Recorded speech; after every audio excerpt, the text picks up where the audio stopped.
அனைவருக்கும் வணக்கம். இன்றைய காணொலியில் நம்ம வித்தியாசமாக சில கொள்ளையர்கள் ஒவ்வொரு டைப்பாக இருப்பாங்க. ஒரு சிலர் பார்த்திங்கன்னா வீட்டுக்குள்ளே போய் திருடிட்டு அங்கே இருக்கக்கூடிய சாப்பாடெல்லாம் சாப்பிட்டுட்டு பொறுமையாக போவாங்க.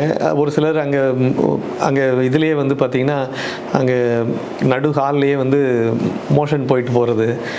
இந்த மாதிரி வித்தியாசமாக சில கேங்ஸ் இருக்குது. ஒவ்வொரு கேங்குக்கும் ஒவ்வொரு டைப் ஆஃப் இது இருக்குது. ஒரு சிலர் பார்த்திங்கன்னா முன்னாடி அந்த மோடஸ் ஆப்பரண்டின்னு ஒரு டீம் இருக்கும். இப்போ நீங்கள் ஃபாரன்சிக் லேப்லலாம் பார்த்திங்கன்னா அது மாதிரி அவங்ககிட்ட விசாரிக்கும் போது நிறைய டிஃப்ரெண்ட்டான இன்ஃபர்மேஷன்ஸ்லாம் கிடைக்கும். ஒரு சிலர் ஜன்னலை பிரேக் பண்ணி உள்ளே போகிறவங்கன்னா அது ஜன்னலை பிரேக் பண்ணி தான் போவான். வாசல் திறந்துருந்தா கூட ஜன்னலையாக தான் போவான், ஜன்னலையாக தான் வெளியில் வருவான். அப்புறம் ஏசியை உடச்சிட்டு உள்ளே போகிறவன்னா அந்த விண்டோ ஏசி மாதிரி. ஸோ அந்த விண்டோ ஏசியை தள்ளிட்டு உள்ளே போயிட்டு திரும்பி விண்டோ ஏசியை தூக்கி மாட்டி வச்சுட்டு போயிட்டே இருப்பான். ஸோ இது மாதிரி ஒவ்வொரு கேங்குக்கும் ஒரு பெக்யூலியாரிட்டி இருக்கும்.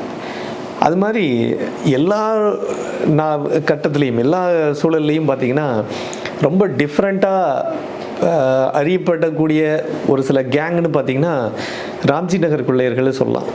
அது திருச்சி பக்கத்தில் இருக்கக்கூடிய அந்த பகுதி. அது இதே மாதிரி ராஜமங்கலம், சென்னையில் ராஜமங்கலம் சொல்லுவாங்க. அப்புறம் இதே மாதிரி ஒவ்வொரு ஏரியா, ஒவ்வொரு ஸ்டேட்லேயும் ஒவ்வொரு இதுலேயும் ஏதாவது ஒரு டிஃப்ரென்ஸ் இருக்கும். தண்டுபாளைய கேங்கு, அப்புறம் பவாரியா கேங்கு, இந்த மாதிரி ஒவ்வொரு கேங்குக்கும் ஒரு பெக்யூலியாரிட்டி இருக்கும்.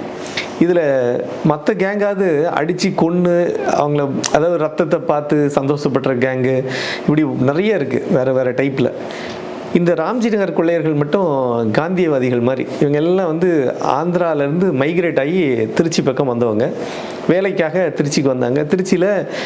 திருச்சி அருகே இருக்கக்கூடிய, அதாவது திருச்சியிலேருந்து பார்த்திங்கன்னா 4 ரோடு பிரியும். ஆக்சுவலாக ஒன்று கருமண்டபம் கிராஸ் பண்ணி போனீங்கன்னா மணப்பாறை, அப்புறம் எடமலைப்பட்டி புதூர் தாண்டி போனீங்கன்னா அப்படியே பாத்திமா நகர் வழியாக விராலிமலை வழியாக மதுரை, அப்படியே அப்புறம் கொட்டப்பட்டு தாண்டி போனால் புதுக்கோட்டை, அப்புறம் அரியமங்கலம் காட்டூர் வழியாக போனீங்கன்னா தஞ்சாவூர், அப்புறமா இந்த பக்கம் டுவர்ட்ஸ் சமயபுரம் தாண்டி சென்னை. ஸோ இப்படி பிரியக்கூடிய அந்த பகுதியில் கருமண்டபம் தாண்டி போகக்கூடிய ஒரு பகுதி பிராட்டியூர்னு ஒரு இடம் இருக்குது. அதாவது சென்னை, அதாவது திருச்சி மையப்பகுதி, மத்திய பேருந்து நிலையம்னு சொல்லுவாங்க. அதுலேருந்து ரொம்ப அருகே இருக்கக்கூடிய ஒரு பகுதி தான் அது.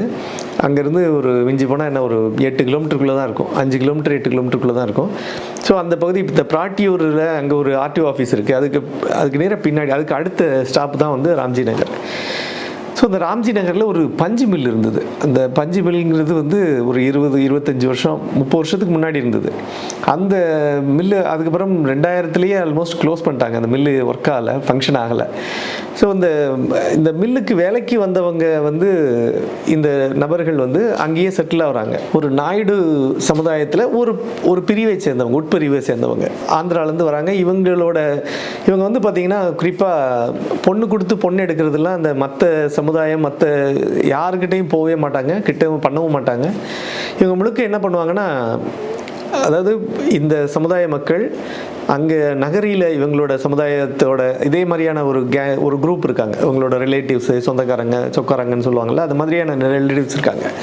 அங்கே பொண்ணு கொடுப்பாங்க, பொண்ணு எடுப்பாங்க. அதே மாதிரி திருவெரும்பூர்னு ஒரு இடம், அது தஞ்சாவூர் போகிற வழியில் டுவர்ட்ஸ் பார்த்திங்கன்னா காட்டூர் அரியமங்கலம் தாண்டினோடனே வரக்கூடிய அந்த திருவெரும்பூர் பகுதியில், அந்த திருவெரும்பூர் பஸ் ஸ்டாண்டுக்கு நேர பின்னாடி இருக்கக்கூடிய ஒரு பகுதி காந்தி நகர்னு சொல்லக்கூடிய ஒரு பகுதி. அங்கேயும் ஒரு குரூப் ஆஃப் பீப்புள் இவங்க இருக்காங்க. இதில் குறிப்பாக நம்ம இன்னொரு விஷயம் பார்க்கணும். என்ன அப்படின்னா, இவங்க இவ்வளோ பேர் இருக்காங்கன்னா எவ்வளோ மக்கள் இருக்காங்கன்னா, மக்கள் தொகைனா வெறும் 150 வீடு 200 வீடு தான் இருக்கும். நான் சொல்கிற காலகட்டம் எல்லாமே 25 வருஷம் 30 வருஷம் முன்னாடி. இப்போது ராம்ஜி நகரே மாறிடுச்சு. இப்போ எப்படி நம்ம சென்னை சிட்டி இதெல்லாமே சிட்டியாக மாறின மாதிரி திருச்சியும் இது ரொம்ப அப்படி சபர்பனாக இருந்தது, அப்படியே சிட்டியாகி இப்போ முழுக்க ஒரு வீடுகளாக வந்துருச்சு. எல்லோரும் அங்கே நார்மல் மக்கள் அங்கே வாழ ஆரம்பிச்சிட்டாங்க. ஸோ இது இப்போது ப்ரொஃபைல் வேறு. ஸோ நான் இது சொல்லக்கூடிய காலகட்டம் எல்லாமே 25 வருஷம் 30 வருஷம் முன்னாடி உள்ள ஒரு சூழல். அப்போது வெறும் 150-200 வீடுகள், மொத்தமாக ஒரு 500 பேர் இருப்பாங்க இந்த ராம்ஜி நகரில், இந்த சமுதாயத்தை சேர்ந்த இந்த குறிப்பாக அந்த மக்கள். இதே மாதிரி இங்கே பார்த்தீங்கன்னா அந்த திருவெரும்பூர்லேயும் இதே மாதிரி ஒரு 500-600 பேர் இருப்பாங்க. நகரில் இன்னும் ஜாஸ்தி அவங்களோட எண்ணிக்கை. இவங்க ஏன் திருட்டு தொழிலுக்கு ஈடுபட ஆரம்பித்தாங்க அப்படின்னு பார்த்தீங்கன்னா, அவங்களுக்கு அந்த பஞ்சு மில்லில் வேலை வந்து குறைவாக இருந்தது. அதாவது வேலை பார்க்க ஆரம்பித்தாங்க. வேலை பார்த்துட்டு இருக்கும்போது எல்லாருக்கும் வேலை இருந்தது. ஒரு கட்டத்தில் திடீர்னு கொஞ்சம் அட்வான்ஸ்டு சிஎன்சி மிஷின்லாம் உள்ளே கொண்டு வரோன்னு சொல்லி கொண்டு வந்து அதில் ஒரு சில விஷயங்கள் பண்ண ஆரம்பிக்கும் போது வேலை இழப்பு ஏற்பட்டது. அப்புறம் வேலை அப்படி குறைஞ்சி ஒரு கட்டத்தில் நஷ்டம் ஏற்பட்டதுனால காரணமாக அந்த பஞ்சு மில்லே மூடிட்டாங்க. இப்போ வேலை இல்லை, ஏதாவது பண்ணணும் அப்படிங்கும்போது அந்த அந்த அந்த அந்த ஊரில் இருக்கக்கூடிய அந்த அந்த பர்டிகுலர் சமுதாய மக்கள், ராம்ஜி நகர் கொள்ளையர்கள்ன்றதே ஒரு பெரிய ஒரு டேகு. ஆல் ஓவர் இந்தியா எல்லாருக்கும் தெரியும். ராம்ஜி நகர் கேங்குனாலே ஒரு ஒரு பெக்யூலியர் கேங்கு. இது என்ன பண்ணுவாங்க அப்படின்னு பார்த்தீங்கன்னா, இந்த கேங் வந்து மற்ற சமுதாயம் மாதிரி, அதாவது தண்டுப்பாளையா கேங் மாதிரியோ இல்லை பவாரியா கேங் மாதிரியோ, இன்னும் சன்னாசி, அப்புறம் இன்னும் நிறைய இருக்காங்க. ஒவ்வொரு ஏரியாலையும் ஒவ்வொரு ஸ்டேட்லேயும் இருக்காங்க. அந்த மாதிரி கேங் மாதிரி இவங்க அடித்து கொன்று ஒருத்தவன்ட்டு பணம் பிடுங்க மாட்டாங்க. அதாவது சமயம் பார்த்து காத்துட்ருப்பாங்க. அந்த நபர் இப்போ எக்ஸாம்பிளுக்கு இப்போ நான் தான் இருக்கேன், கோயம்பேடு பஸ் ஸ்டாண்டில் வெயிட் பண்ணிகிட்ருக்கேன். பஸ் ஸ்டாண்டில் பிளாட்ஃபார்மில் இருக்கேன். நான் எப்போ கண்ணை அசர்றனோ இல்லை நான் எப்போ திரும்புகிறனோ அந்த சமயத்தில் என்னோடய பேக்கோ பெட்டியோ அது வந்து கைமாற்றப்படும். இந்த கைமாற்றோட ஸ்பீடு பார்த்திங்கன்னா எப்படி இருக்குன்னா, இதில் ஒருத்தர் ஈடுபட மாட்டாங்க. ஆல்மோஸ்ட் பார்த்தீங்கன்னா ஒரு நாங்கள் திருச்சியில் வந்து 98லேருந்து 2003 வரைக்கும் ஒர்க் பண்ணிகிட்டு இருந்தேன். அப்போது மாலை மலரில் ஒர்க் பண்ணிகிட்டு இருந்தேன். ஸோ அதனால் இந்த ராம்ஜி நகரை பற்றியும், ராம்ஜி நகர் நிறைய வாட்டி போயிருக்கோம். அங்கே நிறைய பேர்கிட்ட பேசியிருக்கேன், பழகியிருக்கேன். இன்னும் ஒரு சில நண்பர்கள் இப்போ இந்த நிறைய பேர் ரெக்வஸ்ட் பண்ணதுனால தான் இந்த காணொலியை நம்ம பேசுகிறோம். குறிப்பாக அங்கே என்னோட நிறைய நண்பர்கள் இருக்காங்க. குறிப்பாக லெனின்னு சொல்லி ஒரு நண்பர், அவர் ஒரு புதிய தலைமுறை டிவியில் ஒர்க் பண்ணிகிட்ருக்காரு. இன்னும் அவர் ஸ்கூல் ரன் பண்ணுறாரு. அவர் பெரிய ஒரு ரொம்ப காலமாக வந்து ஒரு ஒரு கம்யூனிஸ்ட் தோழர் அவர்.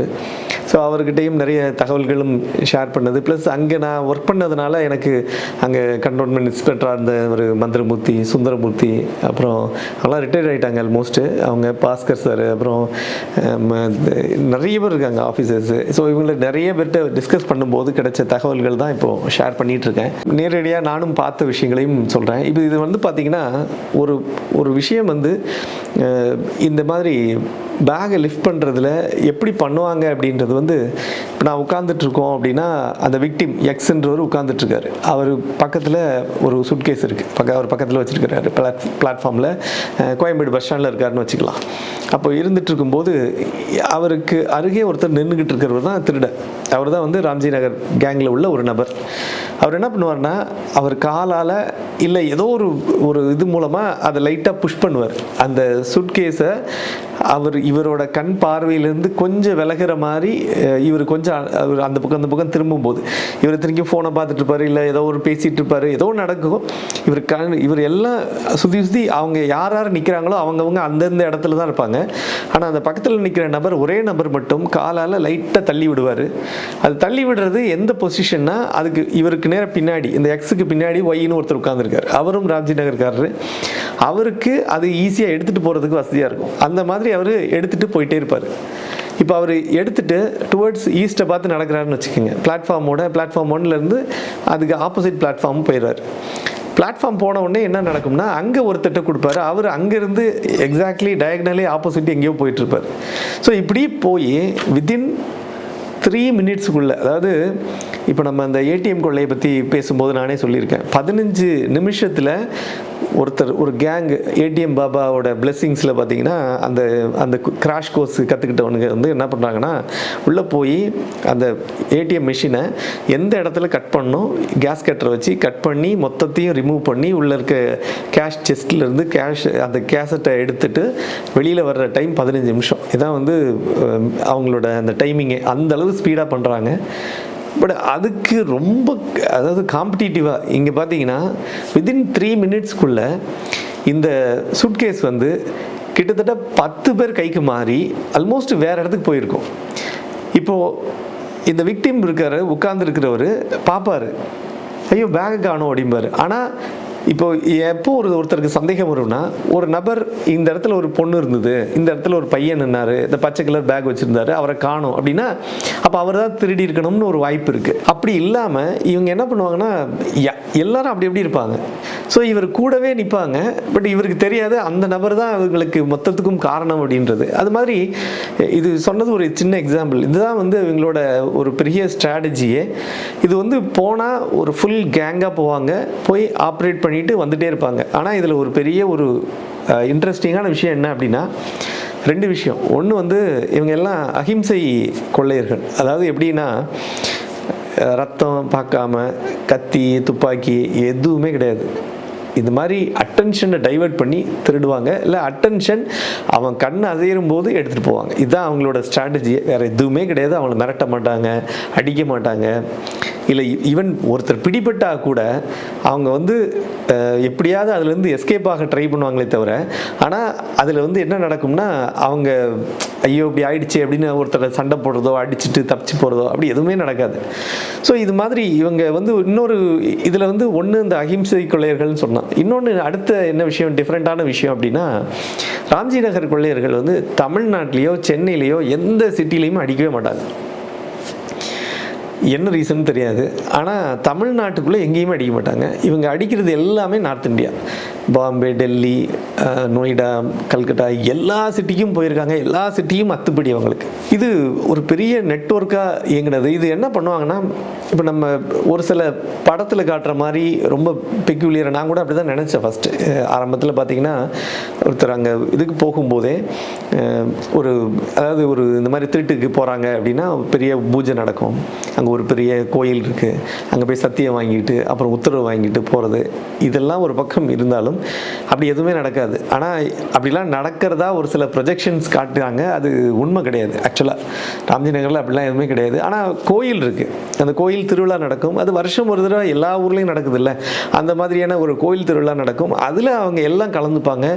அவங்க ஊரில் இப்போ நான் சொன்ன மாதிரி நகரிலேருந்து அவங்களோட ரிலேட்டிவ்ஸ் வருவாங்க, பொண்ணு கொடுத்த இடத்துல எடுத்த இடத்துலேருந்து வருவாங்க. அதே மாதிரி இந்த பக்கம் காந்தி நகர்லேருந்து இங்கே வருவாங்க. ஸோ அங்கே நடக்கக்கூடிய அந்த கோயில் திருவிழாவில் அவங்க கலந்துப்பாங்க. இதே மாதிரி அங்கே காந்தி நகரில், திருவெரும்பூர் காந்தி நகரில் உள்ள கோயில் ஃபங்க்ஷனுக்கும் இவங்கெல்லாம் போவாங்க. நகரிலே நடக்கக்கூடிய நிகழ்ச்சிக்கு இவங்க எல்லாம் சேர்ந்து போவாங்க. இது மாதிரி இது ஒரு பெரிய ஒரு திருவிழா மாதிரி கொண்டாடுற ஒரு விஷயம்தான், இல்லைன்னு கிடையாது. ஆனால் ஒவ்வொரு முறையும் இதில் வந்து என்னென்னா, பெண்கள் யாரும் பெருசாக போய் திருட போன மாதிரி தெரியல. ஆனால் எனக்கு தெரிஞ்சு பவாரியா கேங்லாம் பார்த்திங்கன்னா பெண்கள் போவாங்க, தண்டுப்பாளைய கேங்லேயும் பெண்கள் போவாங்க. ஸோ தண்ணி கேட்குற மாதிரி அவங்கள இது பண்ணி என்டைஸ் பண்ணி அதுக்கப்புறமா அவங்கள அடித்து சாகடித்து ஒரு சிலர் ரேப் பண்ணி கொலை பண்ணி இதெல்லாம் நடக்கும். இதெல்லாம் வேறு விஷயம். வேறு அந்த மாதிரி வேறு சில கேங்ஸ்லாம் இருக்குது.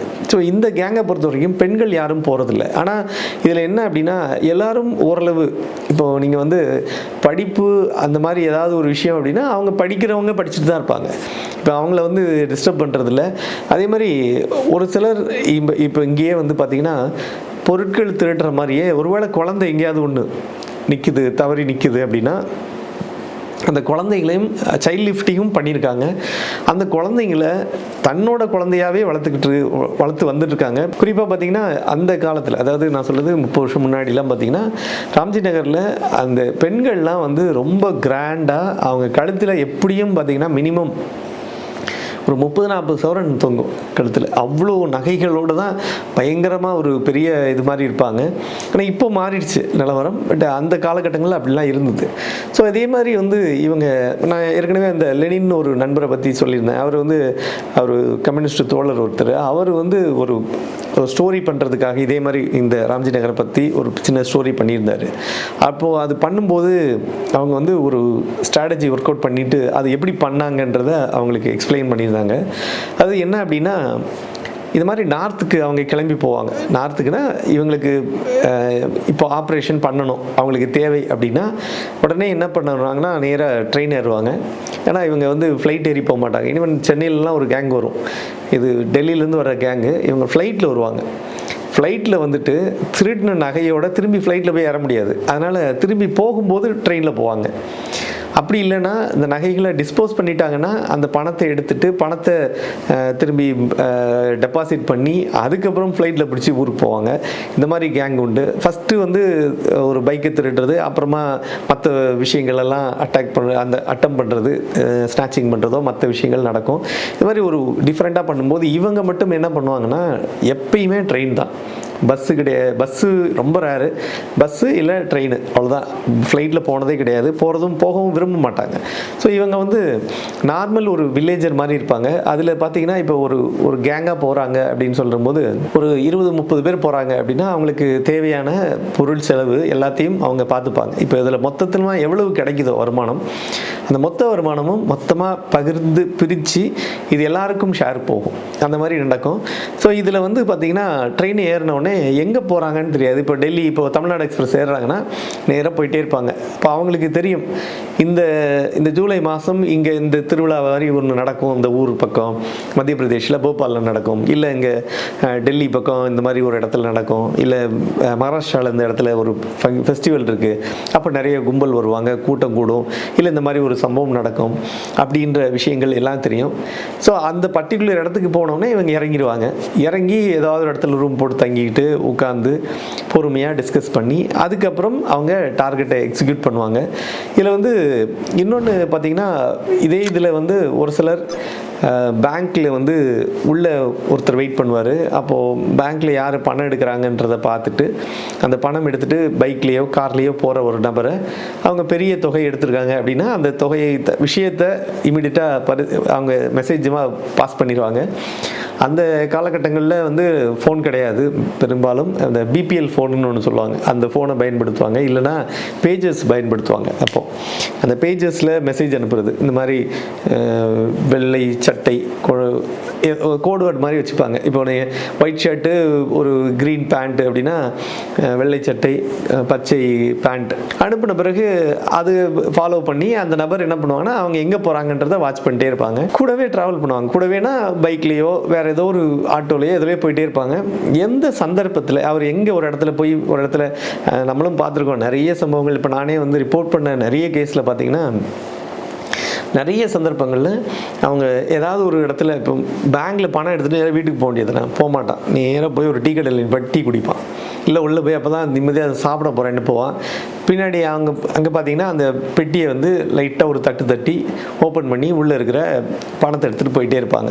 இல்லை கார் அப்படின்னா காரில் வந்து அவங்கள அட்டென்ஷன் டைவெர்ட் பண்ணுற மாதிரியோ, இல்லை வண்டி எங்கேயாவது ஒரு இடத்துல நிறுத்தும் போதோ அந்த பணத்தை கீழே சிதற விட்டோ, அதை வந்து பணம் கீழே கிடக்குது பாருங்கள் அப்படின்னு சொல்லிட்டு ஒருத்தன் போயிட்டே இருப்பான். அப்போ நம்ம ஆட்கள் என்ன யோசிப்போம்னா, பணம் இருக்குன்னு கீழே போட்டு இவனே போட்டு நம்மளை டைவெர்ட் பண்ணுறானோ அப்படின்னு நினச்சிட்டு நம்ம எடுக்க மாட்டோம், வண்டிக்குள்ளே உட்காந்துருப்போம். இப்படி திரும்பி பார்ப்போம், வண்டியில் மிரரில் பார்த்தீங்கன்னா அவன் போயிட்டே இருப்பான், அவன் இருக்கவே மாட்டான். அப்போது சொல்லிவிட்டு அவன் பாட்டு போயிட்டானே பரவாயில்ல அப்படின்னு நினச்சிட்டு அவன் இது இறங்கி போய் எடுக்க போகும்போது இன்னும் ஒரு 2-3 கேஷ் அங்கங்கே சதறி கிடக்கிறத பார்த்துட்டு இவன் போய் எடுக்க போகும்போது இன்னொரு நபர் இதற்காக வெயிட் பண்ணிட்டு இருந்த நபர் நேராக வந்து டக்குன்னு வந்து பக்கத்தில் விண்டோவை திறந்து டோரை திறந்து எடுத்துகிட்டு போயிட்டு கேஷ் எடுத்துகிட்டு போயிட்டே இருப்பான். ஸோ இந்த மாதிரி நிறைய விஷயங்கள் நடக்கும். இவங்களோட ஸ்ட்ராட்டஜியே ரொம்ப வித்தியாசமாக இருக்கும். அதாவது மக்களோட கவனம் எப்போ திசை திரும்புதோ அல்ல திசை திருப்பியோ இவங்க திருடுவாங்க மெயினாக. இன்னொரு விஷயம் வந்து இந்த இப்போ அவங்க கடைசியான்னு இல்லை, அவங்க பண்ணதில் ஒரு மேஜராக ஒரு டாஸ்க்குன்னு பண்ணதுன்னு பார்த்தீங்கன்னா என்ன பண்ணாங்கன்னா, ஒரு முறை இந்த மாதிரி நார்த்துக்கு போகும்போது இந்தோரம் போபால் அந்த சைடம் போகும்போது அங்கே வந்து இப்போ நம்ம ரயில்வே ஸ்டேஷனில் பார்ப்போம் இல்லையா, நிறைய பார்சல்ஸ் எல்லாம் அடுக்கி வச்சுருப்பாங்க. அதோட என்ன பண்ணுவாங்கன்னா பார்சல் வந்து இப்போ நம்ம ஒருத்தர் வந்து ட்ரெயினில் ஏற்றணும். இப்போ ஒவ்வொரு ட்ரெயின்லேயுமே பார்த்தீங்கன்னா அதில் வந்து பார்சல் வேகன் இருக்கும். இப்போ நீங்கள் எப்படி ladies compartment, general compartment, AC, non AC, அப்புறம் first class, second class, third கிளாஸ்னு இருக்கிற மாதிரி வேகன்னு ஒரு இது இருக்கும். இவங்க ஸ்ட்ராட்டஜி என்ன பண்ணுவாங்கன்னா அதுக்குள்ளே போய் உள்ளே இருக்க பொருளை எடுத்து சீக்ரெட்டாக அதை எடுத்து கொண்டு வந்து பிளாட்ஃபார்ம்லேயோ இல்லை ஏதோ ஒரு இடத்துல வச்சுருவாங்க. இப்போ இதில் வந்து ஒரு பெரிய இவங்களோட நெட்வொர்க் எப்படி ஆப்ரேட் ஆகும்னா, ஒரே நபர் இப்போ நான் வந்து ஏதோ ஒன்று திருடுறேன், அந்த திருடினதை நானே எடுத்துக்கிட்டு நடந்து போக மாட்டோம், இவன் எடுத்துகிட்டு போக மாட்டான். இவன் என்ன பண்ணுவான்னா எடுத்து ஒரு இடத்துல ஏலேருந்து பியில் ஒரு இடத்துல கொண்டு போய் வைக்கிறது தான் இவன் வேலையாக இருக்கும். பியிலேருந்து சிக்கு எடுத்துகிட்டு போகிறது இன்னொருத்த வேலையாக இருக்கும். ஸோ இது வந்து என்ன ஆகுனா, ஒரு வேளை யாரையாவது ஒருத்தரை பிடிச்சா கூட கையில் பொருளே இருக்காது. இதெல்லாம் மாறி மாறி போயிட்டே இருக்கும். இன்னொன்று, இந்த ரயில்வே ஸ்டேஷனில் என்ன ஆகுதுன்னா ஒரு பெரிய பண்டிலாக இருக்குது. அதில் ஒரு ஹியூஜ் பண்டிலை பார்க்குறாங்க. இந்த ட்ரெயினில் போகும்போதே பார்க்கும்போது ஒரு பண்டிலை பார்த்தோன்னே இவங்களுக்கு ரொம்ப வித்தியாசமாக தோணுது. இமீடியட்டாக என்ன பண்ணுறாங்கன்னா இந்த இப்போ பண்டில்ஸ்லாம் என்ன பண்ணுவாங்கன்னா நார்மலாக அந்த பார்சல்லேருந்து இறக்கி வச்சு இப்போ எக்ஸாம்பிளுக்கு சென்னையிலேருந்து நம்மளே ஒரு சில காணொலியே சொல்லியிருக்கேன், இந்த கருங்குழி பார்சல் இப்போ கேஸை பற்றி பேசியிருக்கேன். அதில் பார்த்தீங்கன்னா கருங்குழி கிட்ட வரும்போது இந்த கருங்குழி அட்ரஸ் போட்டுக்கோடனே அந்த ரயில்வே ஸ்டேஷன் மாஸ்டர் அங்கே யாராவது லோட்மேன் வந்து இமீடியட்டாக அங்கே வந்த பார்சல்ஸ்லாம் இறக்கி வச்சுட்டு போயிட்டே இருப்பாங்க, ட்ரெயின் போயிடும். அதுக்கப்புறம் பார்த்தீங்கன்னா அந்த பார்சலை என்ன பண்ணுவாங்கன்னா அந்த பர்சன் வந்து அந்த லோட்மேன் வந்து எடுத்து கொண்டு போய் அங்கே இருக்க க்ளோக் ரூம்லேயோ இல்லை வேறு இடத்துலையோ வச்சுட்டு போவாங்க. இல்லை யாராவது கேட்குறாங்கன்னா அந்த பில்லை பார்த்துட்டு அனுப்பி வைப்பாங்க. ஸோ இது மாதிரி ஒரு இடத்துல ட்ரெயின் நிற்கிது. அந்த ட்ரெயின் நிற்கும் போது இங்கே செக் பண்ணுறாங்க, அந்த இடத்துல நிறைய பண்டிலாக இருக்குது. அப்போது ஒரு 2-3 ட்ராலியில் ஒரு சிலர் வந்து அதை எடுத்து கொண்டு போய் க்ளோக் ரூமில் வைக்கிறதுக்கான வேலைகள் பண்ணிக்கிட்டே இருக்காங்க. அப்படி அந்த கேப்பு இவன் வந்து எடுத்துட்டு கொண்டு போய் வச்சுட்டு வர்றதுக்கு டைம் நோட்டீஸ் பண்ணி இவ்வளோ டைம் ஆகுதுன்றதை கண்டுபிடிச்சி இந்த ட்ரெயினில் இருந்த மற்ற நபர்களுக்கு சொன்ன உடனே நேராக போகிறாங்க, டபன்னு தூக்குறாங்க பண்டில். கிட்டத்தட்ட 150 லேப்டாப்பு கம்ப்யூட்டரை திருடுறாங்க. அதில் இருக்கிறது எல்லாத்தையும் எங்கே கொண்டு போகிறாங்கன்னா ட்ரெயினுக்குள்ளேயே ஏற்றிடுறாங்க. ட்ரெயினுக்குள்ளேயே ஏற்றிட்டு ட்ரெயின் போகுது. இந்த ட்ரெயின் போயிட்டே இருக்கும்போது இதெல்லாம் எங்கே பண்ணுறாங்கன்னா அந்த பாத்வேன்னு சொல்கிறோம்ல, அந்த பாதை உள்ளே நுழையக்கூடிய ட்ரெயின் ஏறக்கூடிய அந்த பகுதியை ஒட்டி அங்கேயே வரிசையாக அடுக்கி வச்சுருக்காங்க. அடுக்கி வச்சு அப்புறம் அந்த பாத்ரூம் போகிற சைடு இது எல்லாத்தையும் ரொப்பி வச்சுட்டாங்க. ரொப்பி வச்ச பிறகு ட்ரெயின் கிளம்பிடுச்சு. இந்த நபருக்கு தெரியாது இங்கே 150 லேப்டாப் போனதுன்னு. ஆனால் இதுக்கப்புறம் என்ன நடக்குதுன்னா அடுத்த ஸ்டேஷன் இதுலேருந்து ஒரு 20 நிமிஷத்தில் போய் நிற்கும், இல்லை 20 நிமிஷமோ அரை மணி நேரத்துலையோ. அந்த கேப்புக்காக வெயிட் பண்ணுறாங்க. இவன் என்ன பண்ணுறாங்கன்னா எல்லாத்தையும் பிரிக்கிறாங்க. பிரித்து லேப்டாப் எல்லாம் என்ன தேவையோ பேசிக்காக அந்த அட்டைப்பெட்டியெல்லாம் தனியாக தூக்கி போட்டுட்டு லேப்டாப்பு அதோட அந்த பவர் கார்டு அப்புறமா மற்ற என்னென்ன தேவையோ அது மட்டும் எடுத்துக்கிட்டு டப்பாலாம் போட்டு இதெல்லாம் ஒரு இதாக பண்டிலாக சுருட்டி பேக் பண்ணி இதை என்ன பண்ணுறாங்கன்னா அடுத்த ஸ்டேஷனில் இறங்கி அடுத்த ஸ்டேஷனில் ஒரு பிளாஸ்டிக் கவர் மாதிரி ஏதோ ஒன்று போட்டு சுற்றி அதை ஒரு இடத்துல வச்சுட்டு இவங்க வாடி போயிட்டாங்க. ஸோ இவங்க அதோட டிஸ்போஸ் ஆகிடுறாங்க. இவங்க என்ன பண்ணுவாங்கன்னா அடுத்தது இவங்களுக்கு இன்னொரு முக்கியமான ஒரு ஸ்ட்ராட்டஜி வந்து இவங்களுக்கு மீடியேட்டர்ஸ் இருப்பாங்க. இந்த பொருட்களை இவங்க திருடக்கூடிய நகையாக இருக்கட்டும், இல்லை இந்த லேப்டாப்போ இல்லை மற்ற பொருட்களோ இதை வந்து உடனே டிஸ்போஸ் பண்ணுறதுக்கு அவங்களுக்கு ஒரு பெரிய மெக்கானிசம் வச்சுருப்பாங்க. இப்போ என்ன மெக்கானிசம் அப்படின்னா அது வந்து இப்போ இவங்களுக்கு வந்து அந்த நகரிலேயோ இல்லை வேறு ஒரு இடங்கள்லையோ இவங்களுக்கு எங்கே ரொம்ப க்ளோஸாக இருக்கக்கூடிய நபர்கள் இருக்காங்கன்னு தெரியும். அந்த நபர்கள்கிட்ட இந்த பொருள் வந்து போய் சேர்ந்துடும். அதாவது இப்போ ஒரு 20 பேர் போகிறாங்கன்னா அந்த 20 பேரில் 18 பேர் ரிட்டர்ன் வந்துடுவாங்க. இப்போ இந்த மாதிரி இந்த லேப்டாப் திருடினாங்க, மறு கம்பார்ட்மெண்ட்டில் மறு ஸ்டேஷனில் இறங்கிட்டு அந்த 2 நபர்கள் மட்டும் என்ன பண்ணுறாங்கன்னா இன்னொரு ட்ரெயின் ஏறி அவங்க போயிட்டாங்க, இந்த பொருளோடு எடுத்து போயிட்டாங்க.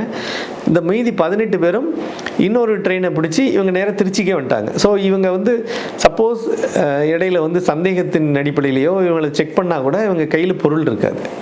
இந்த பொருள் எல்லாம் எங்கேயாவது போயிருக்கும், இவங்க எங்கே இருக்குன்னே தெரியாது, அந்த மாதிரி போயிடும். அதே மாதிரி அடுத்தது என்ன நடக்கும்னா இதுங்க அங்கே போய் சேர்ந்த பிறகு இப்போ எக்ஸாம்பிளுக்கு ஒரு 200 சவரன் நகை எடுக்கிறாங்க அப்படின்னு வச்சுக்கோங்க. ஒரு இடத்துல திருட்டுறாங்க, இது மாதிரி ஏதோ அட்டாச் டைவர்ட் பண்ணி ஏதோ ஒன்று எடுத்துட்டாங்க. ஒரு பேக் எடுக்கிறாங்க, பேக்கில் ஒரு 200 சவரன் நகை இருக்குது.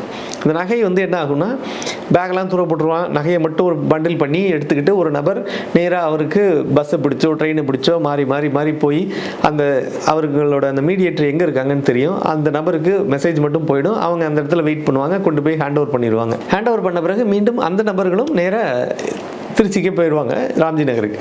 ஸோ இந்த ராம்ஜி நகரில் வந்து நீங்கள் துளாவி பார்த்தீங்கன்னா கூட ஒரு பொருளும் இருக்காது, ஒரு பிட்டும் இருக்காது. இதே நேரத்தில் அந்த நபர் என்ன பண்ணுவாங்கன்னா அவங்களுக்கு கொடுக்கக்கூடிய டாஸ்க் என்னவாக இருக்குன்னா இந்த நகையை அவங்க ஒரு குறிப்பிட்ட பீரியட் வச்சுருப்பாங்க. 3 மாதம் இல்லை 6 மாதம் இல்லை 8 மாதம் அப்படின்னு டைம் வச்சுருப்பாங்க.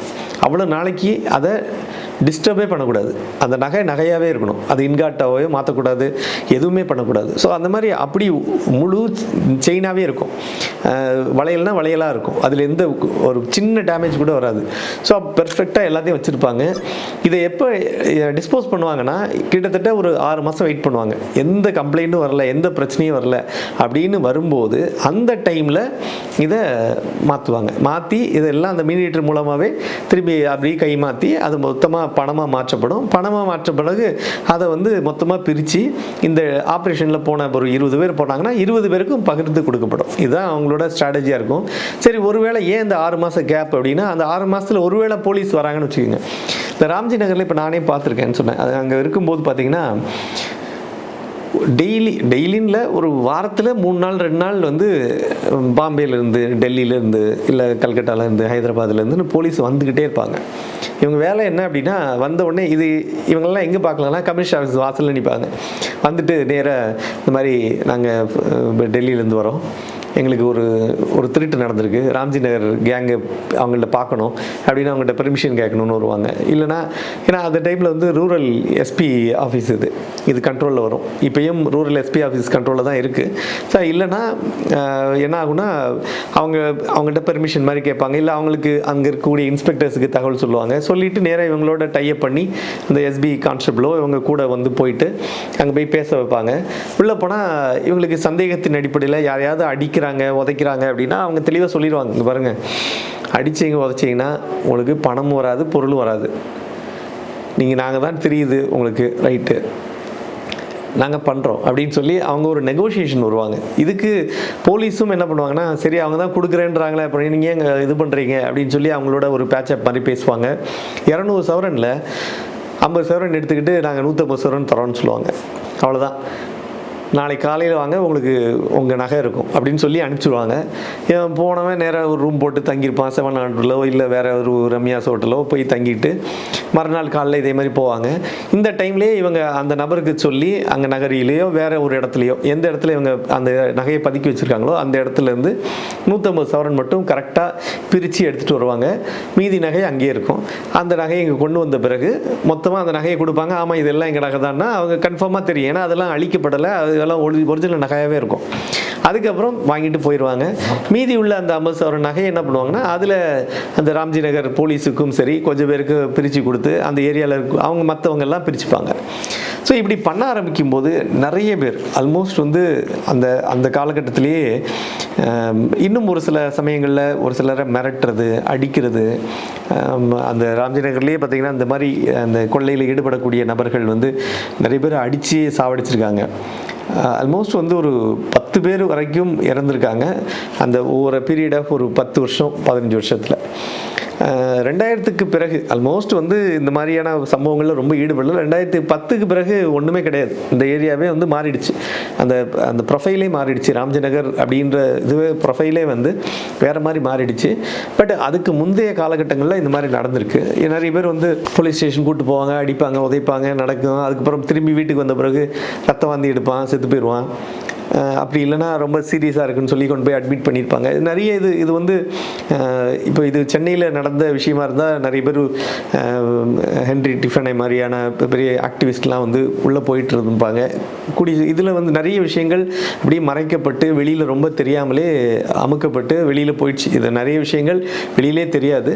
இதில் வந்து பார்த்திங்கன்னா இப்படி ரொம்ப ஒரு மாதிரி ரொம்ப நெருக்கடி வர்றதுக்கு காரணம் இன்னொன்று, ஏன் இந்த தொழிலை விட்டு எல்லோரும் வெளியில் வந்துட்டாங்க அப்படின்றதுக்கு காரணம் என்ன அப்படின்னா, ஒரு கட்டத்துக்கு மேலே என்னாச்சுன்னா, இந்த ராம்ஜி நகரில் காரல் மார்க்ஸ் சொல்கிற மாதிரி தான், அதாவது முதலாளித்துவம் அப்படின்ற ஒரு விஷயம் வந்து வர ஆரம்பிக்கும் போது மனுஷங்களையே வந்து அடக்கி ஆள ஆரம்பித்தாங்க. இவங்களை வேலைக்காரங்களை மாற்றி அவங்க மூலமாக ஒர்க்கை எக்ஸ்ட்ராக்ட் பண்ணி பணத்தை சம்பாதிக்க ஆரம்பித்தாங்க அப்படின்றது காரல் மார்க்ஸ் ரொம்ப தெளிவாக சொல்லியிருப்பார்.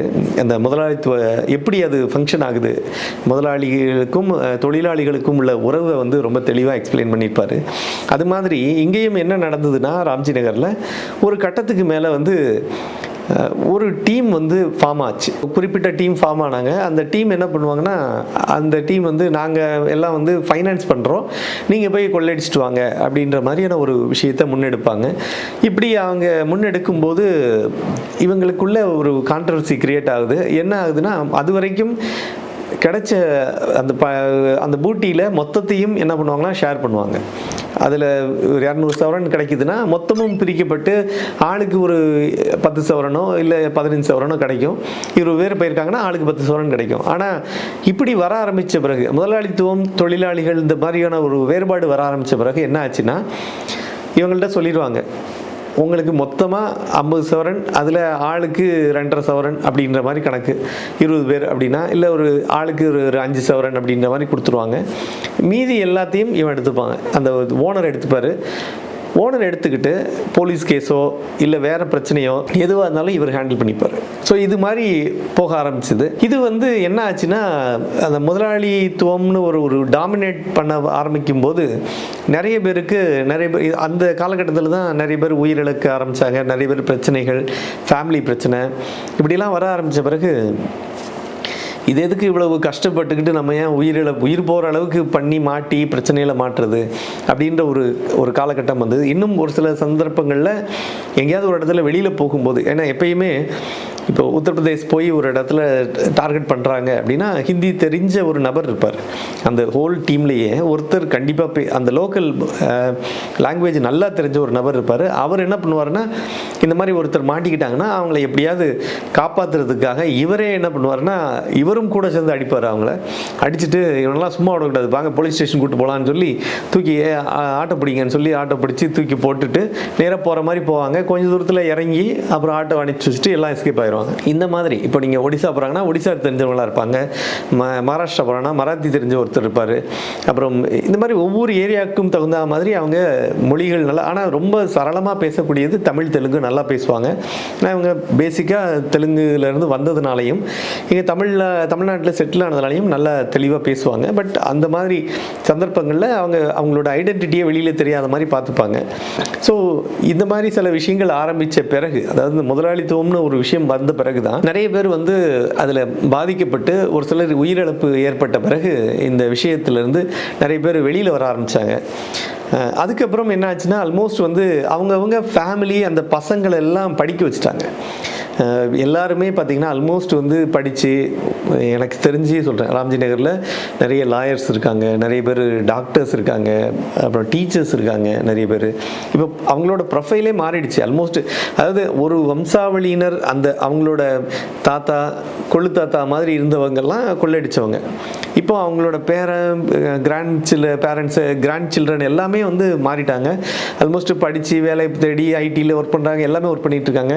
அதே மாதிரி இது ஒரு பக்கம் இந்த டிரான்சிஷன் நடக்கிற இந்த காலகட்டத்திலேயே ராம்ஜி நகரும் எப்படி மாறிடுச்சுன்னா, இப்போ நீங்கள் திருச்சி பஸ் ஸ்டாண்ட்லேருந்து 7 ஹோட்டல் அதில் தாண்டி அப்படியே நீங்கள் அப்புறம் டுவர்ட்ஸ் அப்படி கருமண்டபம் வழியாக மணப்பாறை போகிற ரூட்டு ஃபுல்லாகவே இப்போது அடுக்குமாடி வீடுகளாக நிறைய மாறிடுச்சு. அப்படி போகும்போது ஆல்மோஸ்ட் இந்த பிராட்டியூர், அந்த பக்கம் ராம்ஜி நகர் எல்லாமே இங்கேருந்து நிறைய பேர் வீடை விற்றுட்டு அங்கே போய் செட்டில் ஆகிறது, சீப்பாக இடம் கிடைக்குதுன்னு சொல்லி வாங்கி அங்கே வீடை கட்டி செட்டில் ஆகி, ஸோ இப்படி பண்ண ஆரம்பித்த பிறகு அந்த ராம்ஜி நகர் ப்ரொஃபைலுமே இப்போ பேர் மட்டும்தான் ராம்ஜி நகர் இருக்குது. ஆனால் உள்ள எல்லாமே சிட்டி, அதாவது நீங்கள் அர்பன் லைஃப் மொத்தமாக அப்படியே ரூரல் லைஃப்லேருந்து அப்படியே அர்பன் லைஃபுக்கு மாறிடுச்சு. ஸோ இப்போட அதோட ப்ரொஃபைலே அங்கே மட்டும் கிடையாது, காந்தி நகரும் கூட, அதாவது திருவெரும்பூர் காந்தி நகரும் அப்படி ஆயிடுச்சு. ஆல்மோஸ்ட் அங்கேயும் எல்லாரும் படித்தவங்க இருக்காங்க. இப்போ யாரும் அந்த மாதிரி ஒரு திருட்டு தொழிலுக்கு ஈடுபடக்கூடிய நபர்களோ எதுவுமே இல்லை. இப்போ ஒரே ஒரு விஷயம் என்னென்னா, இந்த டெல்லி நார்த்துலேருந்து போலீஸ் தேடி வரமாட்டாங்க. இப்போ ராம்ஜி நகர் கொள்ளையர்கள் பண்ணாங்க, இப்படி பண்ணாங்க, அப்படி பண்ணாங்கன்னு சொல்லி யாரும் வர்றதில்லை.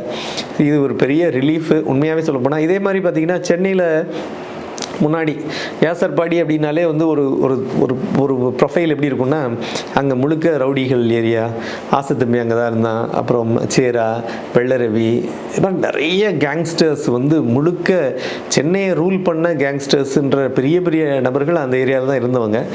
ஆனால் அந்த சூழல் மாறி இப்போ எல்லாமே மாறிடுச்சு. ஆல்மோஸ்ட் இப்போ அந்த ப்ரொஃபைலே கிடையாது. இப்போ நீங்கள் பார்த்தீங்கன்னா முன்னாடியெல்லாம் வியாசர்பாடி அப்படின்னா நீங்கள் ஒரு பிளாக் மார்க் இருக்கும், அது பிளாக் ப்ரொஃபைலு. இப்போ நீங்கள் சப்போஸ் பேங்க்கில் போய் நீங்கள் லோன் எடுக்க முடியாது, பேங்க்கில் போய் நீங்கள் ஏதோ ஒரு எதுவுமே இருக்காது, உங்களை மொத்தமாக ஒரு சோஷியல் டிவைடாகவே பிரிஞ்சு இருக்கும். இப்போ அந்த காலகட்டங்கள்லாம் மாறி போச்சு. அது மாதிரி ராம்ஜி நகரும் ஒரு காலகட்டத்தில் அப்படிலாம் இருந்தது. இப்போ ஆல்மோஸ்ட் மாறிடுச்சு, அதே மாதிரியான ஒரு சூழல் மாறிடுச்சு. ராம்ஜி நகரும் மாறிடுச்சு. ராம்ஜி நகரில் வாழ்ந்த மக்களும் இந்த கொள்ளைக்காரங்களாக இருந்தவங்களும் இப்போ எல்லாம் நார்மல் லைஃபுக்கு அவங்க ரொட்டீனான இயல்பு வாழ்க்கையில் இருக்காங்க அப்படின்றது நம்மளே நேரில் பார்க்க முடியும். நீங்கள் போனாலும் பார்க்கலாம். மீண்டும் மற்றொரு காணொளியில் சந்திக்கலாம். நன்றி, வணக்கம்.